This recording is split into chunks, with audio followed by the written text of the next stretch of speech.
Hello, traders. FX Pip Collector here. Today is Thursday, August 21st, and this is my analysis for the pound yen, and we are on the weekly time frame. I wanted to start off on the weekly time frame today because the 78% Fibonacci retracement is up here right around the 202 area. So even if this does go down a little bit on the sort of time frames, it very, very likely is going to continue the higher time frame uptrend.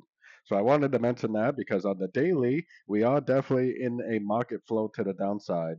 We don't have a Fibonacci bounce with a breaker structure yet, so possibly we are going to see more movement to the downside.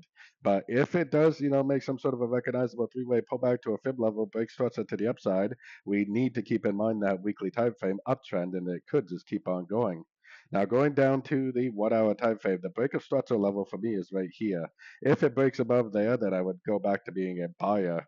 Otherwise, I would keep an eye on the 78%. I mean, if it reacts to that level, makes a nice engulfing move to the downside, I would technically still be looking for shorts on these sort of time frames because technically the daily is still down. We do not have that engulfing up at the on the daily at a Fibonacci level. We do not have a breaker structure to the upside at a Fibonacci level yet.